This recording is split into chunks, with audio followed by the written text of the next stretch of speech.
la práctica de índice de hinchamiento.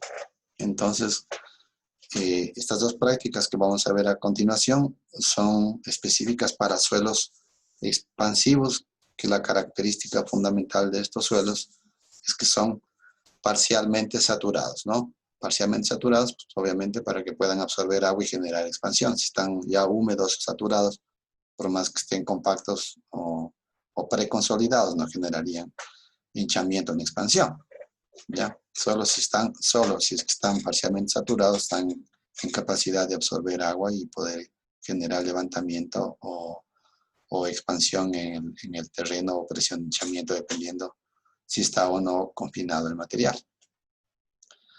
Entonces, los materiales son básicamente los mismos que hemos estado viendo anteriormente, pues las piedras porosas, ¿no es cierto?, el indicador de deformaciones, el calibrador, que es lo mismo, ¿verdad?, la balanza que hemos visto para qué nos sirve cada uno de ellos, y el material, que eso sí, en este caso, suelo expansivo. Si les he puesto esta muestra porque es una muestra clara de un suelo expansivo, porque se ve cómo se cuartea el material a medida que pierde humedad. Y el agua, pues hay que especificar. Generalmente para este ensayo, agua destilada. Se podría también utilizar el agua de poro o el agua del potable, ¿no es cierto? Pero hay que especificar el agua que se esté utilizando. Normalmente para este ensayo, el agua destilada se podría utilizar para este ensayo. En cuanto a los datos iniciales, deben pesar o tener la masa del anillo, ¿no es cierto? Y luego la muestra que esté dentro del anillo, pesan la masa del anillo más la muestra, y la diferencia de los dos ya les daría la masa del anillo. Y con el diámetro del anillo y la altura del anillo, pueden ya calcular el peso unitario del material, ¿no es cierto? Determinar el diámetro de la muestra, la altura, y las mediciones pues, deben ser siempre, como les mencionaba casi en todos los ensayos, al menos 3 mediciones de altura y 3 mediciones de diámetro para sacar un promedio.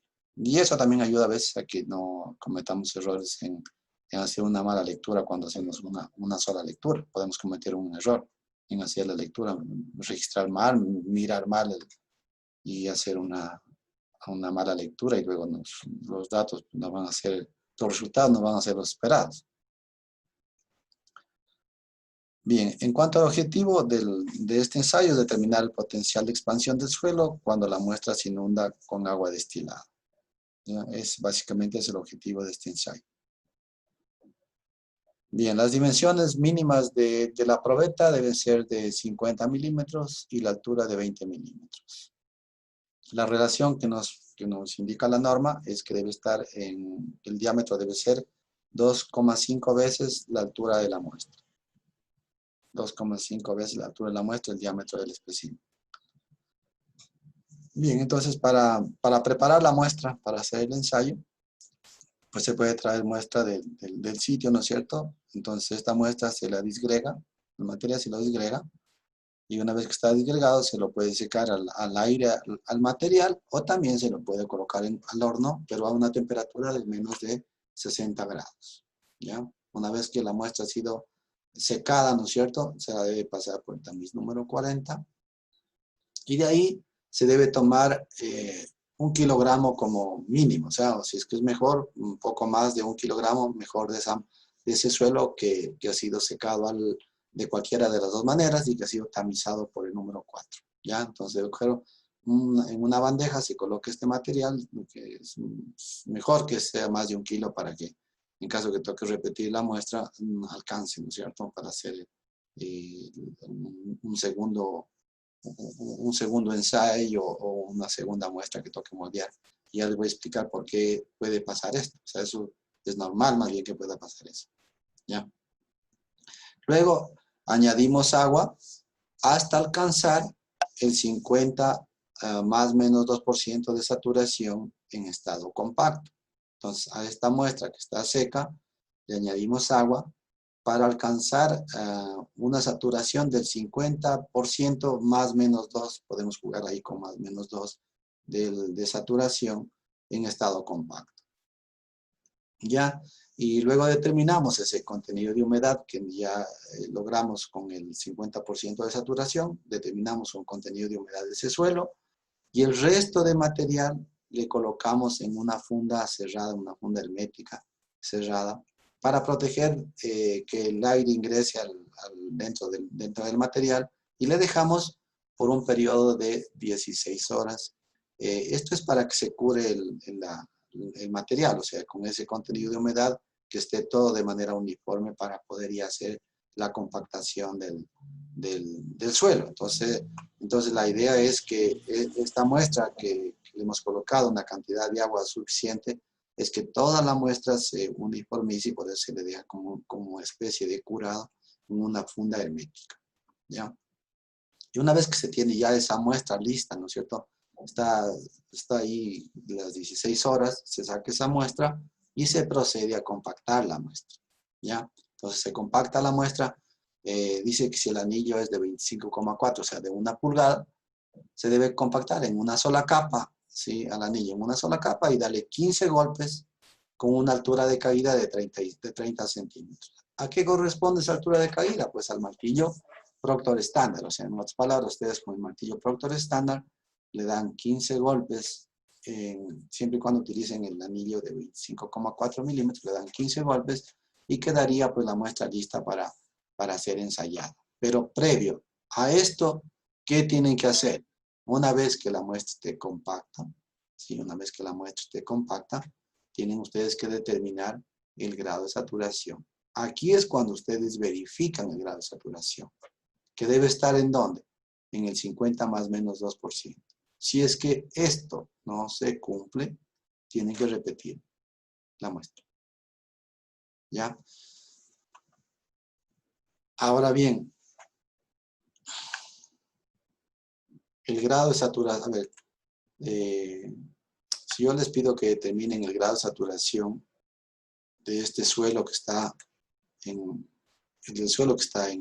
la fotografía de la diapositiva, si les pido que ustedes calculen el grado de saturación de este suelo, o sea que sacan una muestra de aquí y les pido que me determinen el grado de saturación, ¿ya? Y calculan el grado de saturación de esta muestra. Esta misma muestra disgregada, no en bloque, la compactan, ¿sí? En un molde, a la misma humedad, por supuesto. O sea, si es la humedad 1, esta va a ser la humedad 1 mismo, y esta va a ser la humedad 1. La pregunta es la siguiente. El grado de saturación de esta muestra con respecto a esta muestra, ¿es el mismo?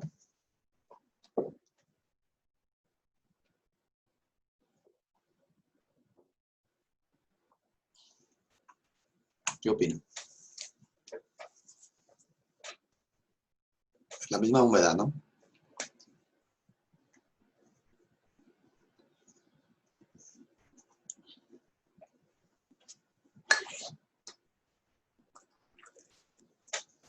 ¿Creen que será lo mismo?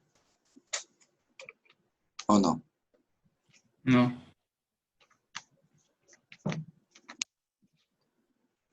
¿Por qué razón? No.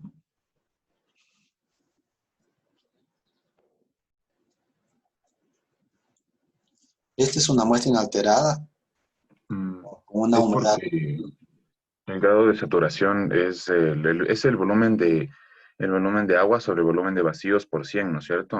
Entonces, si es que cambia, si es que ya está compactado, ya no tiene el mismo volumen de vacíos, no sería el mismo grado de saturación, ¿no es cierto? Muy bien. Miren, perfecto. Miren, si ustedes calculan la relación de vacíos de un suelo saturado, ¿a qué es igual? A humedad, porque es para un suelo saturado. ¿Sí? Para un suelo saturado es humedad, porque es para un suelo parcialmente saturado. La fórmula es la misma. Hasta ahí sigue siendo lo mismo. Solo que aquí si ustedes le dividen esto para 1, saturado. Pero si está parcialmente saturado, sería parcialmente saturado. Parcialmente saturado. ¿Ya? Parcialmente saturado. Entonces, miren, cuando está saturado, ¿cuánto es el SW? 1. 1. Por eso es que aquí le divides para 1 y te queda W por GS. ¿Ya? Entonces, miren, si está saturado, aquí sería, el grado de saturación sería W por GS sobre E. Por GS, ¿no? GS. ¿Ya? Entonces, aquí ustedes despejan el grado de saturación. ¿De qué depende? Miren, ¿de qué depende el grado de saturación de acuerdo a esta ecuación? ¿De qué depende? De la relación de vacíos. De la relación de vacíos. ¿Por qué razón? Porque estamos diciendo que la humedad es la misma, ¿cierto? El GS no va a cambiar porque es de las partículas sólidas. Entonces, si la humedad es la misma y el GS es el mismo porque eso no va a cambiar, entonces la relación de vacíos sí va a cambiar porque el grado de compactación de este material obviamente no va a ser el mismo que tenga acá. Y por eso es que el grado de saturación no es el mismo, va a depender, el grado de saturación va a depender del grado de compactación que tenga el material, aunque tenga la misma humedad. ¿Ya? Entonces el grado de saturación va a ser diferente. Entonces miren, y por eso es que miren aquí, ¿qué nos dice? Determine el grado de saturación, ¿pero de qué? Aquí estaba, en esta. El grado de saturación, miren, pero de la muestra compactada. Es decir, aquí es cuando ustedes tienen que determinar. Una vez que la compactan a la muestra, ahí ustedes calculan el grado de saturación. Ahí. Ahí verifican que este grado de saturación debe estar ¿en cuánto? En 50 más menos 2. Si es que esto se cumple, pues siguen con el ensayo. Si es que no alcanzaron el 50% de la saturación, ahí tienen que volver a repetir el ensayo. A repetir no el ensayo, sino la preparación de la muestra. ¿Me entendieron? Y entonces con esta ecuación, ustedes calculan el SW, el grado de saturación, y como ustedes pueden ver, la humedad puede mantener, o sea, la humedad debería cambiar para que esta también cambie, pero bueno, el GS va a ser constante. ¿Y dónde está la relación de vacíos? Aquí pues. Indirectamente el gamma D, ustedes saben que el gamma D es humedad, no es humedad, sino es GS por el gamma del agua. Es GS por el gamma del agua sobre 1 más la relación de vacíos. Ya, entonces tienen ustedes que modificar ¿qué cosa? La cantidad de agua para que el gamma D entre a un valor que nos permita aquí obtener el 50% de la saturación. Entonces, esta humedad es la que va a cambiar. ¿Por qué? Porque el gamma D, en otras palabras, el gamma D también va a ser función de ¿qué? Del peso unitario de la muestra, ¿no es cierto? Dividido para 1 más la humedad. Entonces, si ustedes modifican el número de golpes, va a ser el mismo. Va a ser una sola capa y el número de golpes va a ser el mismo. Pero la humedad va a ser que modifique cosas. Tanto esto como esto. Entonces, el rato que ustedes modifican el contenido de humedad de ese suelo, el gamma M va a cambiar. La humedad va a cambiar y por ende, el gamma D del suelo va a cambiar. Entonces, el que va a mantener constante en esta ecuación va a ser el GS y el gamma del agua. Los otros dos van a variar en función de cómo se modifique el contenido de humedad. Pero la idea es que pues alcance ese 50%. Entonces, si es que esto no es factible, les toca repetir el ensayo. ¿Ya?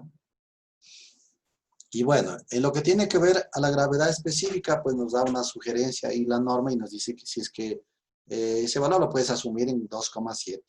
Siempre y cuando el rango esté entre 2,6 y 2,8, puedes asumir 2,7. Si es que sabes que ese material puede tener menos de 2,6 o más de 2,6, pues en ese caso mejor es hacer el ensayo. Y yo, desde mi punto de vista, yo pues, sugiero más bien hacer el ensayo, porque ese no lleva mucho tiempo y a la final te va a dar el valor que tenga el GS de materia. ¿De acuerdo? ¿Ya? ¿Me entendieron? Entonces, cuando ustedes logren que tenga esta saturación, ahí estaría lista la muestra y procederían y continuarían con el ensayo. Ya, entonces, una vez que la muestra ya ha sido, pues, se ha logrado que la saturación esté en el 50%, pues colocan el anillo donde está la muestra, la colocan en el equipo del consolidómetro. ¿Ya? La colocan ahí y luego, pues ya, o sea, en otras palabras, lo que les estoy diciendo es esto, ¿no? Una vez que ya la muestra ha sido ya controlada y compactada y todo lo demás, la muestra va a estar, aquí va a estar la piedra porosa. Bueno, voy a dibujar esto solo para mostrar esto nomás. Y en la mitad va a estar la muestra. ¿Ya? En la mitad va a estar la muestra. Entonces, piedra porosa arriba, piedra porosa abajo, y se le coloca en la caja del consolidómetro. ¿Ya? Así. Piedra porosa arriba y piedra porosa abajo. Se le coloca en el consolidómetro. Y luego, pues ya le voy a indicar el resto. Y aquí tenemos para colocar los pesos. Entonces, aquí le vamos a colocar el tensómetro, el deformímetro, para medir la deformación. ¿Ya? Y aquí obviamente tiene un seguro esto, que cuando ya estemos listos le quitamos el seguro y esto va a caer con la carga que colocamos acá. ¿Ya? Entonces, ¿en qué consiste en sí el ensayo? El ensayo consiste en aplicar un esfuerzo de 0,07 kilos por centímetro cuadrado. Entonces, lo hemos visto anteriormente, que para para saber cuánto de peso necesitamos aplicar ahí, pues simplemente el esfuerzo es igual a 10 veces el peso dividido para el área. Entonces, ¿qué tenemos de dato? Tenemos de dato el esfuerzo, que es 0,07. ¿Qué tenemos de dato? El área también, pues porque conocemos el diámetro de la muestra, que por ahí va en 6,36, por ahí más o menos está el diámetro del anillo, y despejamos el peso. Entonces, calculado este peso, lo colocamos acá. Entonces, aquí hay una funda de tela, y se coloca aquí el peso para producir este esfuerzo de 0,07. Entonces, se le coloca aquí. Como está con este seguro aquí, no se mueve, no hace nada. Y una vez que nosotros estamos listos para empezar el ensayo, ahí primeramente registramos la hora de inicio. Entonces ponemos aquí la hora del inicio. Entonces, por ejemplo, supongamos que vamos a empezar a las 10 de la mañana. ¿Ya? 10 AM. Entonces, hacemos esto. Y como está colocado aquí el peso, quitamos este seguro y va a caer el peso. Al caer este peso despejado de arriba, se va a producir acá un esfuerzo de 0,07 kilos por centímetro cuadrado acá en la muestra. ¿De acuerdo? Entonces, le vamos a dejar un tiempo con esa carga, le vamos a dejar un tiempo de 10 minutos. De 10 minutos le dejamos ahí. Y hacemos la lectura inicial. ¿Ya? Cuando hacemos esta lectura inicial, que le llama, me parece que es de 1, por la fórmula nada más. ¿Ya? Una vez que le dejamos los 10 minutos y hacemos la lectura inicial, en ese instante le inundamos de agua.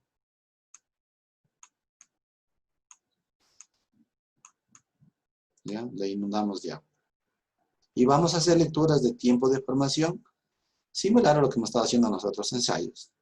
¿Ya? Tiempo de formación hasta un periodo de 24 horas. Y a las 24 horas, o el tiempo que sea necesario, hay 24 horas o más si es que es necesario, ahí está lo que dice la norma. Ya le voy a indicar la velocidad con la cual debe asentarse y también damos por terminado. Y hacemos la lectura final. La lectura final. Y esto va a dar origen al D2. Entonces, si ustedes sacan la diferencia entre la lectura final menos la lectura inicial, nos va a dar igual al delta H, que es lo que necesitamos para poder, de manera cualitativa, identificar la expansión de ese suelo. ¿Entendieron? Sí. Bueno, ahí está el procedimiento.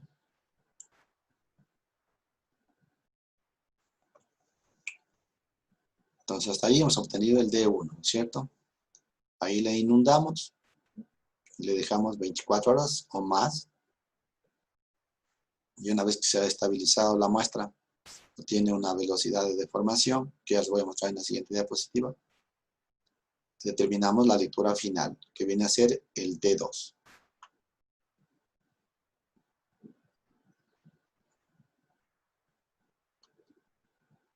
Miren, esto me falta explicarles porque no me acordaba qué era. ¿Ya? 24 horas o hasta que la expansión sea menor a 0,05 milímetros por cada hora. Y ahí obtienen, registran la lectura final, que les he puesto el D2, y la diferencia de las dos lecturas les va a dar el delta H. Y luego, una vez que ya ustedes ya ven que la deformación se ha estabilizado, ¿no es cierto? Pues levantan, sacan la muestra rápidamente, la colocan, la pesan, le colocan en el horno y sacan el contenido de humedad.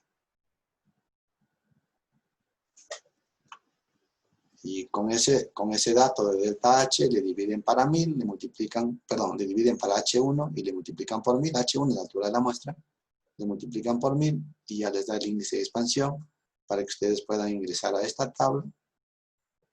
Y en función de lo que les salga el índice de expansión, pueden decir si es que el potencial de expansión es muy bajo, medio, alto, muy alto.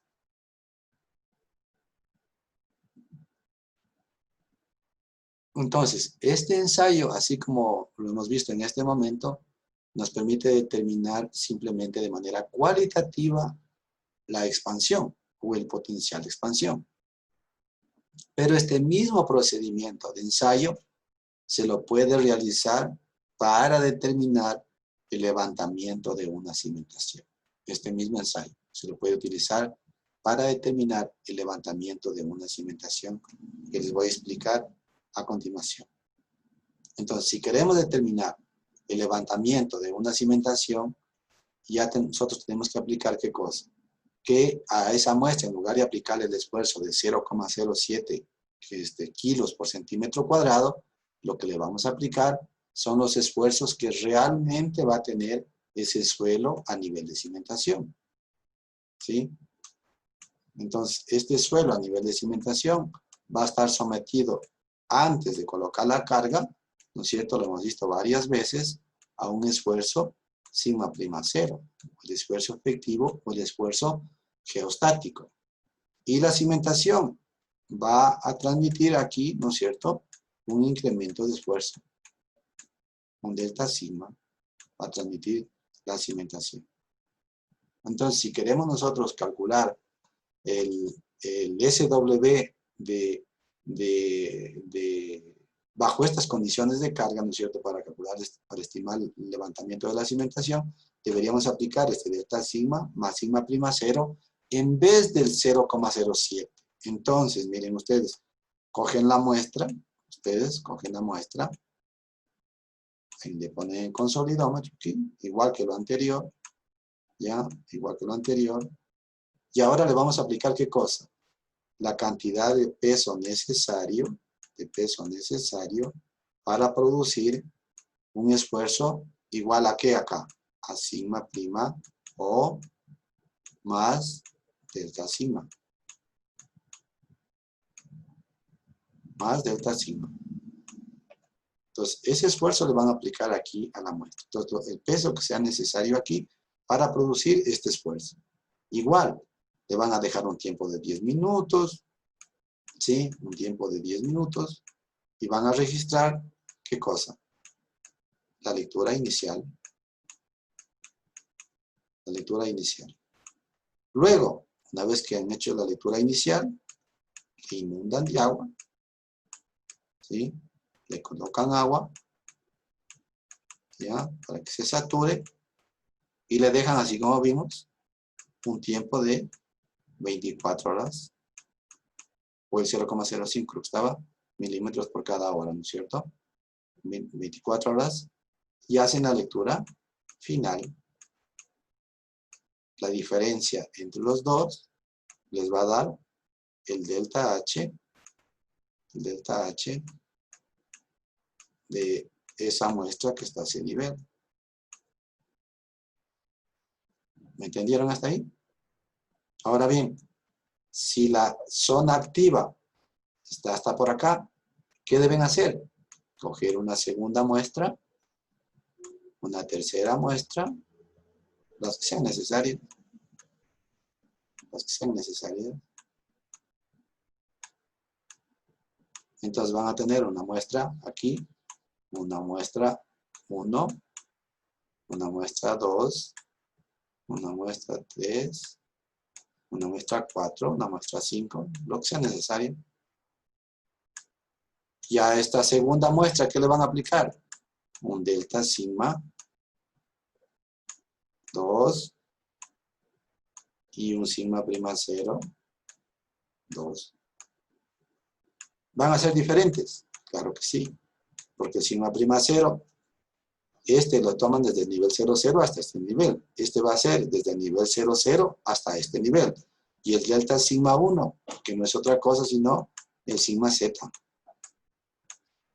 Entonces, este delta sigma para este caso va a ser el que tramita la cimentación a este nivel, la muestra 1. Pero para la muestra 2, ese delta sigma lo tienen que calcular, pues en función de Boussinesq lo pueden calcular. Y lo que les di aquí, pues, sumado hacen la segunda probeta. Entonces, para la segunda probeta, digamos que sería así. Van a aplicar ustedes,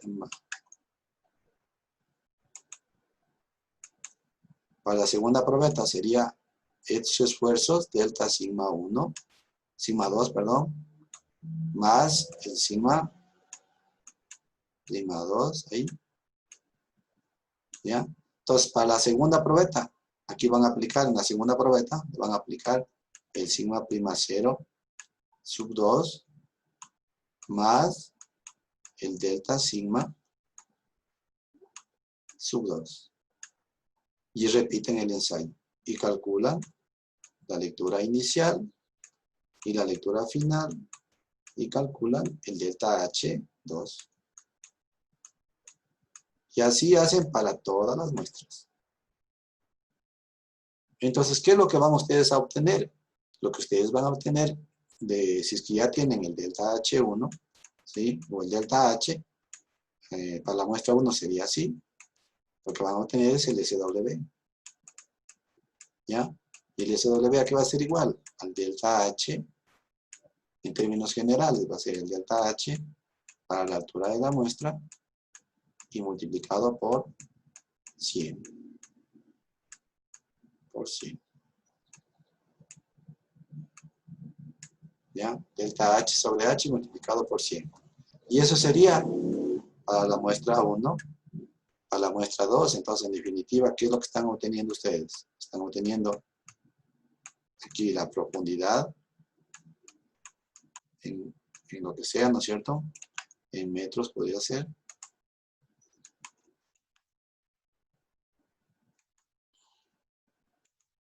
La profundidad en metros. Y acá el SW en porcentaje.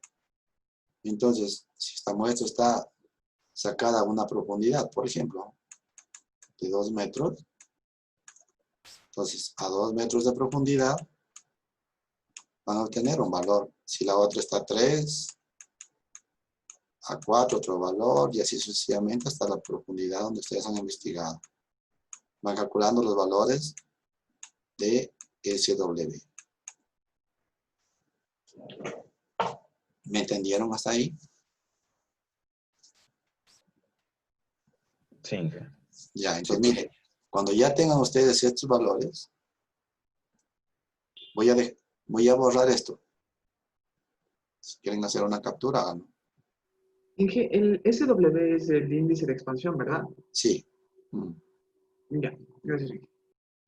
Voy a borrar esto. ¿Sí puedo? Sí. Entonces, Profe, sí, no olvídalo, profe. no, dime nomás. Entonces, mire, ya regreso a la diapositiva anterior. Entonces, esto es lo que hicimos con ustedes en clase. ¿Qué es lo que acabamos de terminar ahorita? Es este SW. Miren, lo que acabamos ahorita de obtener son estos valores de SW. Miren. A diferentes profundidades hasta la zona, se acabe la zona activa. Entonces, con estos valores, ustedes calculan ya qué cosa. El levantamiento de esa cimentación. ¿Quedó claro ahora sí?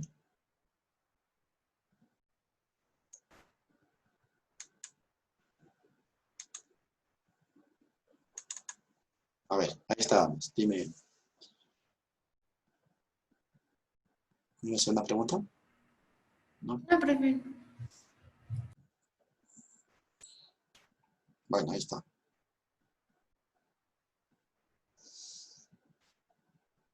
Y así se determina el levantamiento, así se hacen los ensayos para determinar el levantamiento de una cimentación. Así como hacíamos el ensayo de consolidación para determinar el C sub C, el MB, el E, lo que sea, el módulo edométrico, coeficiente de compresibilidad volumétrica, ¿no es cierto?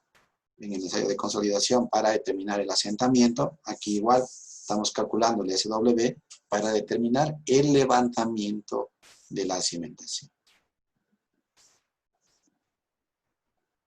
Ok, entonces este es un ensayo ya que nos permite de manera cualitativa obtener un dato para poder diseñar o buscar la alternativa de cimentar una estructura en un suelo expansivo. Entonces este ya nos permite hacer ese análisis de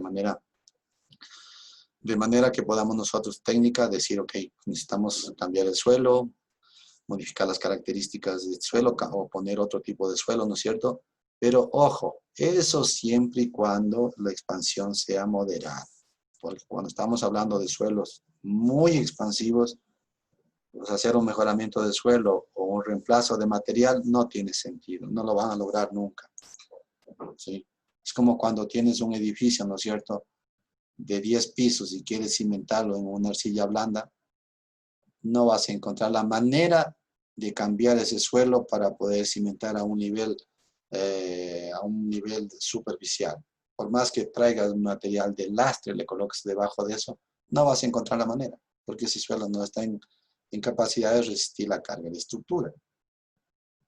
Entonces lo mismo pasa en este caso, es lo mismo, es parecido, ¿no? Entonces depende de las características del material. Entonces tienes un suelo blando, no le puedes poner una estructura pesada ahí, porque por más que le traigas el lastre, le pongas ahí 2 metros, 3 metros debajo del lastre, alguna cuestión de esas, no vas a lograr cumplir con los asentamientos permisibles. Entonces, ¿cuál es la alternativa? La alternativa es cimentar, si quieres cimentar ahí mismo ese proyecto, es con cimentación profunda. La única posibilidad de cimentar la estructura. Acá igual, acá si el material te permite dar una solución para con un cambio de material cimentar a un nivel superficial, pues en buena hora. Pero si tienes un material muy compacto, por más que le cambies el material, no vas a lograr bajar el porcentaje, el asentamiento, el levantamiento mínimo permisible. Entonces, en esos casos que te toca, igual ir a cimentar bajo la zona activa. Entonces, si se dan cuenta que en lo que tiene relación a asentamientos, mientras más compresible es el suelo, más complicado es cimentar en un suelo que tiene asentamiento. Mientras que en un suelo expansivo, mientras más compacto esté el material, es más complicado cimentar una estructura.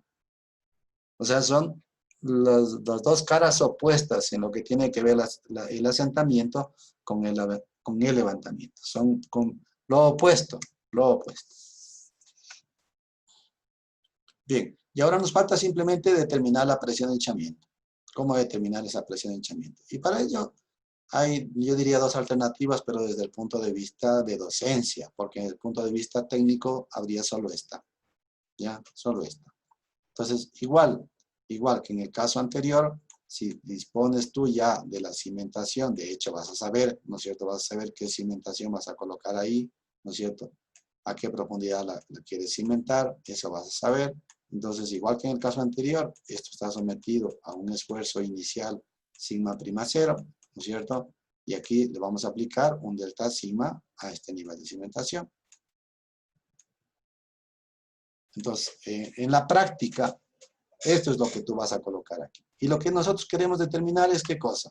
Ver si el rato que se inunde este suelo, ¿no es cierto? El rato que se sature este suelo, determinar la presión de hinchamiento. Es lo que queremos determinar. Y poder comparar estas dos presiones. O sea, la una, que sería el sigma prima 0. La una sería, la de arriba sería, ¿no es cierto? Esto sería delta sigma más sigma prima 0. Entonces, lo que quieres comparar es ¿qué cosa? Ver si es que si los dos son iguales, menos, mayores, lo que sea, para poder saber si puedes cimentar o no. Si los dos están en equilibrio, no tendrías ningún problema en cimentar esta estructura aquí. Pero ¿qué pasa si es que la suma de los dos es menor que la presión de hinchamiento? Ya no puedes cimentar directamente sobre ese material, porque va a haber un desequilibrio y la presión de hinchamiento va a ser mayor a la que transmite la estructura. Y ahí vas a estar en problemas. En cambio, al revés, si este esfuerzo de aquí supera la presión de hinchamiento, ¿qué le va a provocar al material que está abajo?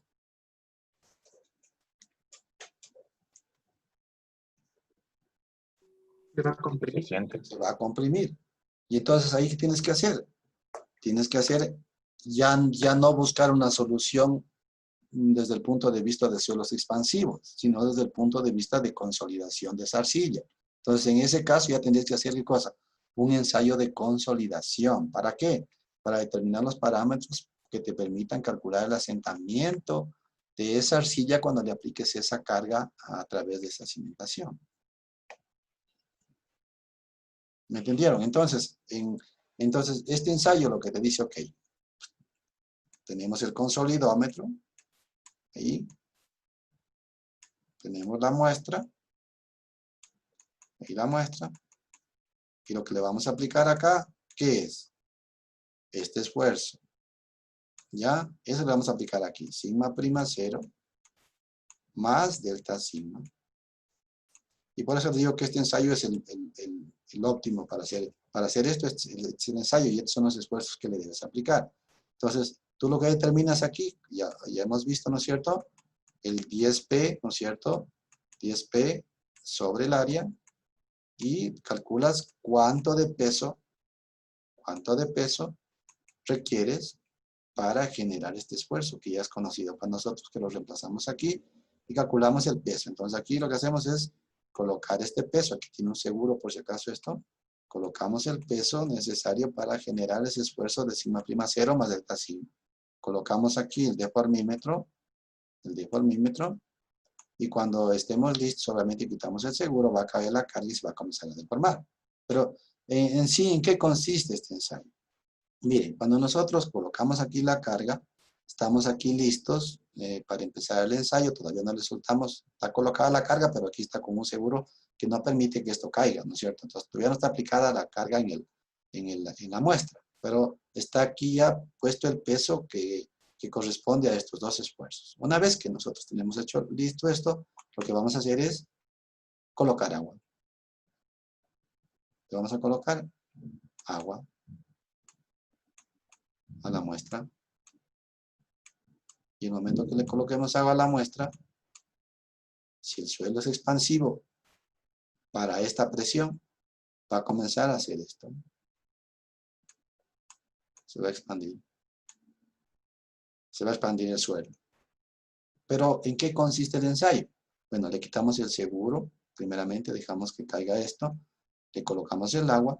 Y en ese instante, si el suelo es expansivo, se va a comenzar a expandir. Para este esfuerzo que le hemos aplicado, igual se va a comenzar a expandir. Entonces, ¿en qué consiste el ensayo? Consiste en que esta deformación debe ser igual a 0. Y para lograr eso, ¿qué tenemos que hacer? Pues ahí colocamos aquí una funda, le enganchamos aquí, abierta, y le comenzamos a colocar pesos. Una funda de tela, pesos, para que esto se mantenga en 0. En realidad es 0.01. Más o menos, en ese rango puede estar. Más o menos 0,01. Entonces le vamos colocando pesos aquí para que esto se mantenga en 0. ¿Hasta cuándo hacemos esto? Hasta cuando esto ya no se mueve, así que el agua ya no le produzca ninguna reacción, se mantiene esto quieto, y cuando se llena esta funda, simplemente lo que hacemos es pesar la funda y le cambiamos la funda por una pesa de un kilo. ¿Ya? Y pues hacemos esto. Y ya. Entonces, cuando ya se ha estabilizado, ya no se deforma esto, ya está ahí quieto, pues ahí lo que hacemos es coger, pesamos esto,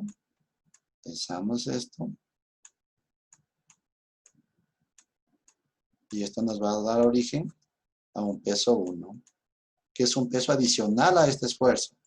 Entonces, con ese peso 1, calculamos el sigma prima 1, que va a ser igual a 10 veces el peso 1 dividido para el área. Entonces, ¿qué es lo que estamos haciendo con esto? Lo que estamos haciendo con esto es calculando cuál es el esfuerzo. ¿Cuál es el esfuerzo, este esfuerzo de aquí? ¿Cuál es el esfuerzo adicional que se requiere colocar aquí para mantener en equilibrio esto? Eso es lo que estamos haciendo al calcular el sigma 1. Entonces, en definitiva, lo que vamos a calcular es el esfuerzo total. Y el esfuerzo total aquí va a ser igual a sigma prima 0 más delta sigma y más el sigma 1. ¿Ya? Esto es lo que estamos determinando, el esfuerzo total. Esto. Pero este esfuerzo sigma 1 lo que nos está diciendo es que para poder equilibrar esta presión de hinchamiento necesitamos aplicarle un esfuerzo adicional de sigma 1. Ahora, ¿eso es factible?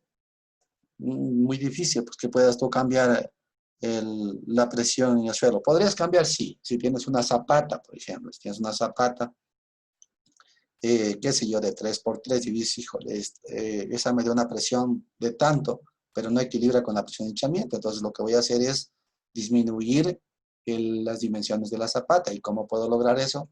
Pues poniendo una viga de cimentación de un ancho menor.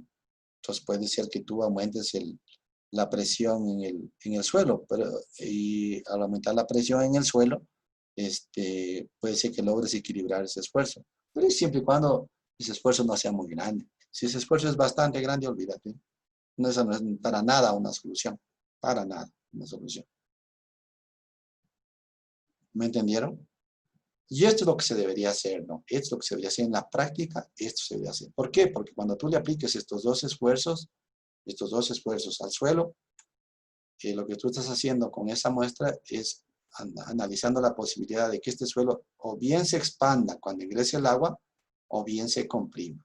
Y entonces ahí tienes que irte por uno o por cualquiera de las dos soluciones para cimentar esa estructura ahí. ¿Ya? Pero nosotros, a ver, ¿hasta ahí alguna pregunta?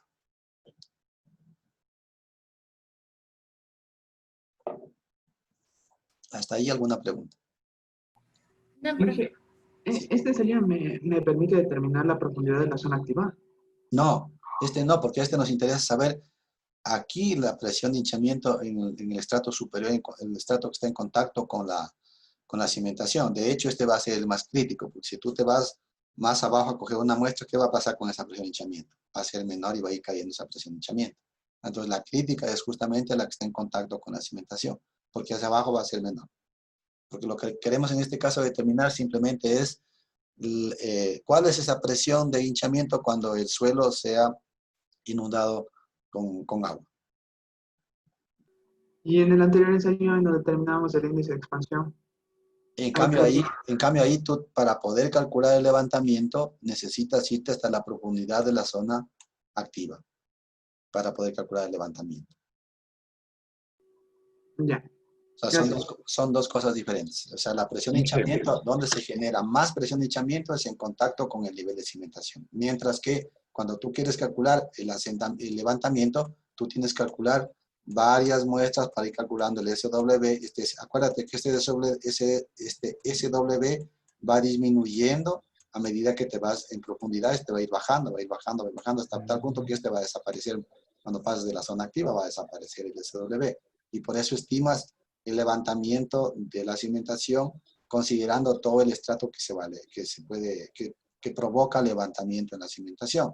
En cambio aquí lo que tú estás analizando es cuál es esa presión de hinchamiento que se genera bajo la cimentación en el nivel de cimentación. Y este va a ser crítico, porque si le coges una muestra por debajo, este no es crítico, te va a dar menor que este. Entonces, ¿dónde está lo crítico aquí? Es justamente en esta muestra que está de aquí. Sí, te escucho. Ya, gracias, Inge. ¿Alguien me iba a preguntar? ¿No? Sí, Inge, entonces, el sigma total, el que estamos sacando al final, es el esfuerzo máximo que puede resistir el suelo sin que se deforme por la presión de hinchamiento, sin que se expanda. Exacto. O sea, el total, claro. Así es que si es que tú le logras aplicar este esfuerzo total aquí a nivel de cimentación, estaría No en debería equilibrio. producir, en Nada. equilibrio debería estar. Suponte que esto nos da 0. Quiere decir que está en equilibrio con la presión de Es la hinchamiento. máxima sobrecarga, ya, ok. Listo, ok. Ahí estaría en equilibrio con la presión de hinchamiento. Pero si es que aquí te da un valor adicional, estás fregado. Porque ya tienes que buscar una solución para poder cimentar esa estructura. Si es que ya supera, si es que este te da más de 0, ya comienzas a tener problemas, porque no le puedes cimentar directamente a la estructura con esta carga ahí. Ya tienes que ver qué alternativas tienes para poder cimentar la estructura. Listo, Inge, gracias. O sea, en otras palabras, si ustedes analizan, si ustedes comparan con capacidad de carga, esto sería como si tienes tú la cimentación, ¿no es cierto? Y dices, ok, este suelo, si yo calculo la capacidad de carga de este suelo, me da tantas toneladas o kilopascales y el esfuerzo admisible aquí, ¿no es cierto? Al aplicar un factor de seguridad, aquí. Entonces dices, o puedes o no puedes cimentar. Si le aplicas este esfuerzo, no se va a romper, no va a pasar nada. Pero, ahí viene la otra. ¿Cuánto se va a asentar si le aplicas este esfuerzo? O sea, si bien es cierto, no se va a romper, pero ¿cuánto se va a asentar?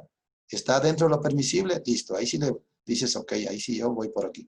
Igual acá.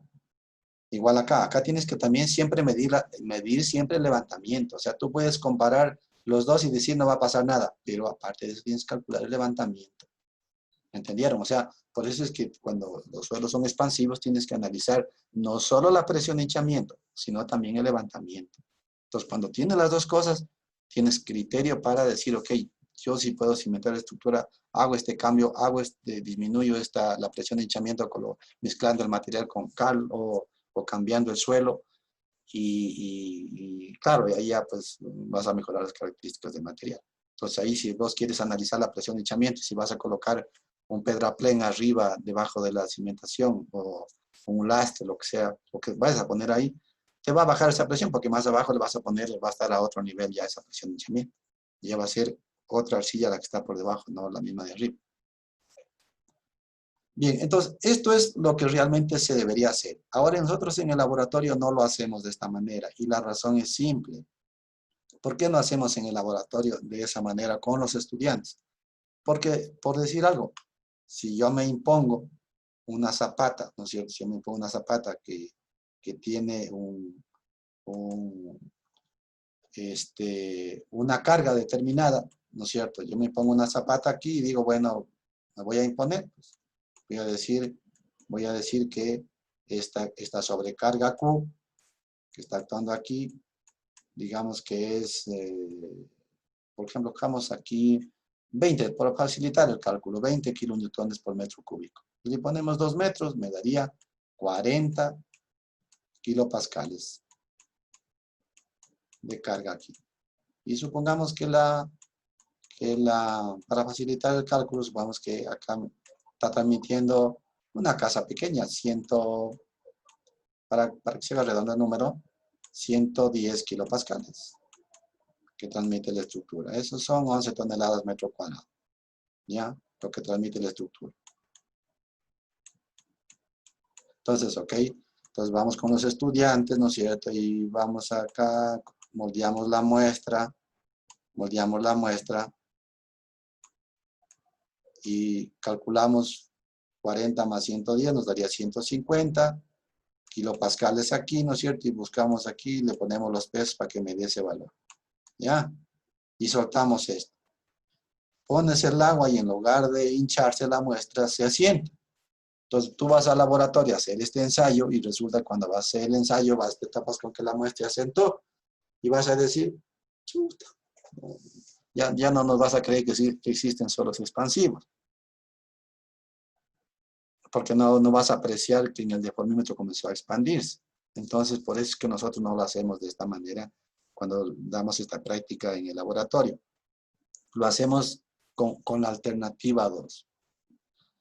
Y la alternativa 2, simplemente no hay nada de esto. ¿Ya? Ahí está la muestra preparada, colocada dentro de la... Ahí está la muestra, ¿no es cierto? Le colocamos aquí el deformímetro, ya que esté en cero, y tenemos aquí colocada la funda. Ahí colocada la funda abierta ahí. Y el rato que estamos listos para empezar, le colocamos el agua. Y ahí sí tienen que estar pilas los alumnos, porque eso sí es increíble como cuando son expansivos los suelos.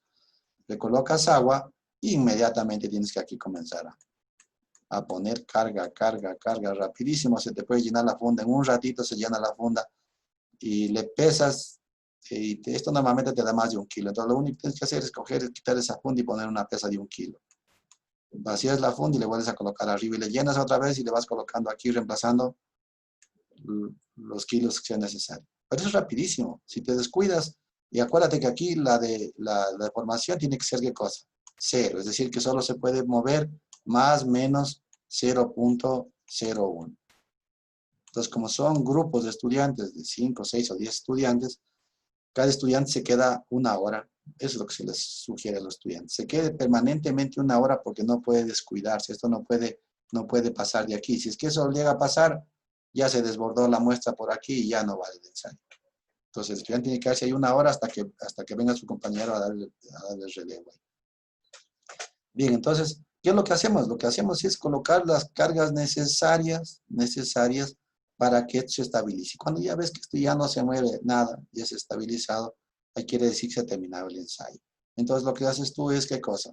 Pesar todo lo que está aquí, todo esto pesas, más esto, y determinas el peso total. Y calculas el esfuerzo. Entonces el esfuerzo va a ser igual a 10 veces el W dividido por el área. ¿Ya? ¿Y este esfuerzo qué representa? La presión de hinchamiento. Entonces, este ensayo es válido ¿para qué? Cuando estamos seguros de que es suelo expansivo y solo queremos determinar la presión de hinchamiento y se acabó. Pero para los alumnos, este ensayo, claro, porque ustedes van a poder aquí ver cómo se hincha y cómo calcular esta presión de hinchamiento.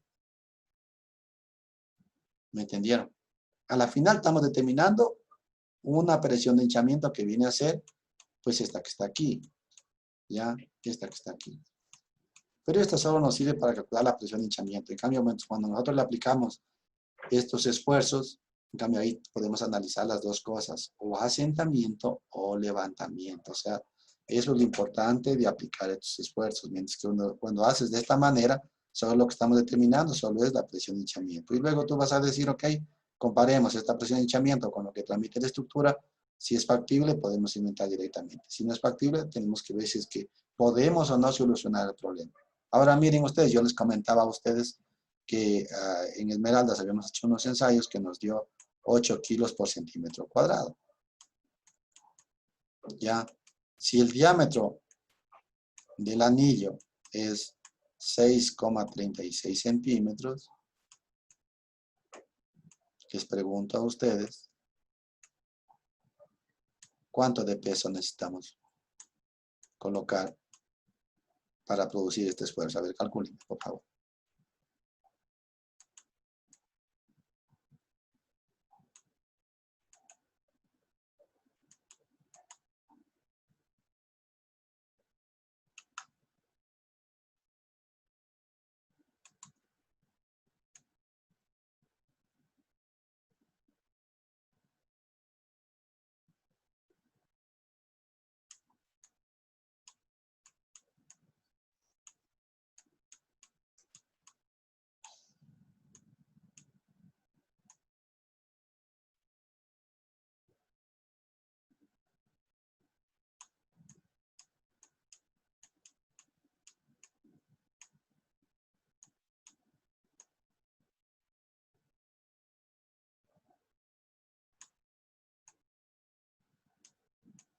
¿Cuánto les dio?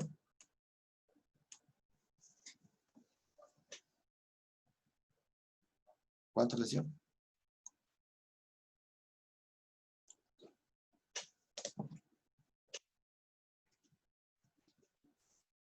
¿Están haciendo? Sería el esfuerzo por el área dividido para 10, ¿verdad? Claro, ajá. A mí me dio 25.42. ¿Pero eso qué es? Kilo. Sí, kilogramos. Serían 25.000 gramos. 25 kilos. Imagínense ustedes, para equilibrar aquí, necesitamos colocar, miren, ¿cuántas pesas? Imagínense ustedes, necesitamos colocar 6 pesas de 4 kilos. Imagínense. ¿Qué les parece? Una barbaridad. 1, 2, 3, 4, 5 y 6. 6 pesas de 4 kilos más lo que salió adicional en la funda. Para equilibrar a esto. Entonces, si tienes una arcilla que te da 8 kilos, esto en toneladas, 80 toneladas metro cuadrado. Y en kilopascales, 800 kilopascales, imagínense ustedes. Para poder cimentar una estructura ahí con ese peso, si colocaras abajo una losa de cimentación, ahí, bueno, una losa de cimentación aquí, necesitarías, qué sé yo, si es que esto transmite, por decir algo, 1,3 toneladas por cada metro cuadrado, dependiendo de la luz, ¿no? Multiplícale 1.3. ¿O cuántos pisos necesitarías tú para producir esto? Si es que esto fuera 1.3, sería 80 dividido para 1.3. ¿Cuánto sale 80 para 1.3? 61,54. O sea, necesitarías un edificio de 61 plantas.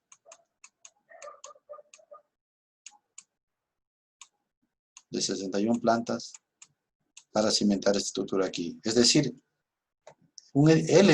la torre, ¿no es cierto? O sea, si vos vas con un edificio de 10 pisos, de 20 pisos a cimentar ahí, no hay manera de solución, no hay manera de cimentar sobre ese material, ¿me entiende? No hay manera de cimentar. Ahí, por ejemplo, quiere solucionar un problema mostrando con lastre, no hace nada, pues ahí no hace nada, está claro. Pero aquí estamos hablando de ¿qué? De una lutita, ¿sí? De un material, ya es un tipo roca. Es decir, que tú no le puedes, esto no le rayas con la uña. Entonces, si es que esta arcilla está justo aquí, pues justo en esta zona de aquí, y por mala suerte, por aquí ingresa agua, esta presión que se va a generar aquí te va a romper esto. Entonces la única posibilidad ahí sería ya cimentar bajo la zona activa. ¿Sí? Bajo la zona activa. Porque arriba no hay manera. Si se dan cuenta que eso del mejoramiento del suelo, el cambio de suelo, el cambio de la naturaleza del suelo natural, mediante compactación compensada, colocando cal, colocar cemento, este tipo de cosas, funciona como cuando analizamos nosotros asentamientos. O sea, si vos vas a construir aquí una cimentación en un estrato que puede tener resistencia, pero abajo tienes una arcilla, ¿no es cierto? Y esto te va a llegar por acá, ¿cierto? La distribución de esfuerzos igual va a llegar acá. Entonces aquí vas a tener tú un estrato compresible. Y si es que este material está blando aquí, el asentamiento puede ser súper grande, ¿no es cierto? El asentamiento puede ser súper grande. Y no hay manera de que tú puedas aquí cambiar el material. No tiene sentido. Si se dan cuenta, no tiene sentido porque no vas a lograr nunca bajar si el asentamiento es grande. Te da aquí 30 centímetros y el estructural te dice que es 2 centímetros o 2,5 centímetros, para un ejemplo. ¿Cómo le bajas? No le vas a bajar esto. Difícil. Difícil que bajarle de 30 acá. Muy difícil. La única posibilidad de cimentar eso con pilotes. Y yo les había puesto en un foro a ustedes justamente eso. ¿Cómo hacer para cimentar ese problema de clases? Es que no sé si fue a ustedes, pero como les puse foros diferentes, pero ¿cómo hacer para cimentar esa estructura si teníamos un asentamiento en ese orden? Entonces, si tú tienes aquí una arena compacta, y dices, a ver, yo puedo dar una solución colocando aquí un lastre y compactando. No estás haciendo nada porque esta arena, el problema no es la arena. La arena puede estar muy bien. ¿De qué te sirve aquí cambiar con lastre? Nada, no ganes es nada. Porque el problema no está en el estrato que está aquí. El problema está en el estrato que está abajo. Entonces, para este caso, la única solución que puedes tener, si es que esto ya no está dentro de lo permisible, es con cimentación profunda. Y eso es lo que debieron contestar en el foro. Porque no hay manera, por más que le cambies esto, no ganas nada. O sea, además, este material puede ser de muy buena calidad. El problema no es el material exterior, el problema es el de abajo. Igual acá, si tienes un material muy expansivo, muy compacto, no hay manera de que cimientes ahí una estructura. ¿Sí me entiendes? O sea, mientras más compacto esté, más hinchamiento, más presión de hinchamiento, más levantamiento. Y se complica la construcción de un proyecto ahí.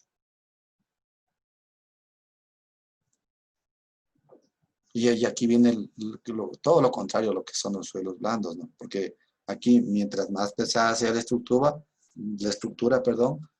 de alguna manera puedes buscar una solución, pues, dependiendo de la magnitud de la expansión del material que esté abajo. Pero en cambio aquí, mientras más livianita sea la estructura, más problemas vas a tener con esa cimentación. Ahora, habría que ver qué tan certero es que tengas una arcilla a nivel superficial que sea que tenga esa magnitud de expansión, que esté justo en el estrato superior.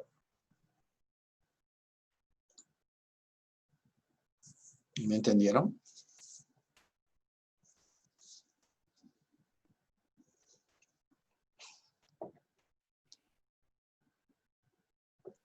Sí.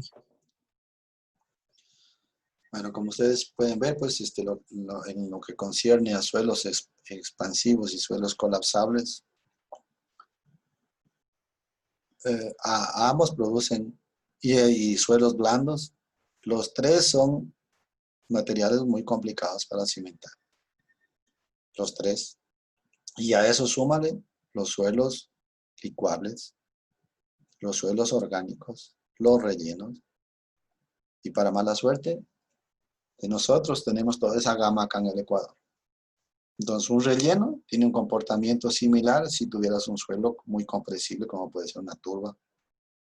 Un relleno, me refiero a un relleno no controlado, un relleno que es un botadero de basura ahí, relleno sanitario, que no haya sido compactado. Entonces, ahí se crean unos vacíos increíblemente grandes. Igual, si tienes un material muy blando, que quieres cimentar, por más liviana que sea la carga, por más liviana que sea la carga, esos materiales blandos o tipo turbo que tienen contenido orgánico, son materiales que están en proceso de consolidación. Es decir, que si tienes por aquí un material orgánico, son materiales que están en procesos de consolidación, que por su peso propio están disminuyendo su volumen. Pero si le pones aquí una carga, por más livianita que sea aquí una casita ahí, no vas a poder hacer. ¿Por qué? Porque se va a hundir, se va a agrietar. Pues habrás botado el dinero ahí, por más que sea un piso. O sea, en un orgánico, esto no va a funcionar. En un orgánico, una jardinera aquí, ¿sí? Una jardinera ahí. Ya me salió mal. Una jardinera que construyas aquí para poner aquí tus flores ahí. Esto se va a sentar. Esto se va a cuartear. Esto se te va a virar ahí. Que no tiene nada de peso, simplemente es una jardinera ahí. Que de hormigón, ¿cierto? Se va a sentar en este tipo de material. Si es que es un relleno, igual. Si es que es un material muy compresible, igual.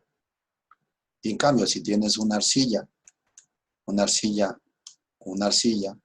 pero es expansivo, y vienes aquí con tu casita de un piso, pues si la construiste en el verano y luego regresas, no podrás, y el agua entró por aquí, no podrás caminar por aquí.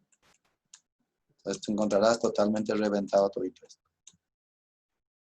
¿Se dan cuenta lo complejo, no? Entonces los suelos, por eso justamente este tema decía los suelos difíciles de cimentar, y entre ellos están los colapsables, los expansivos, los licuables, los suelos orgánicos, los rellenos, difíciles para cimentar. Preguntas, jóvenes.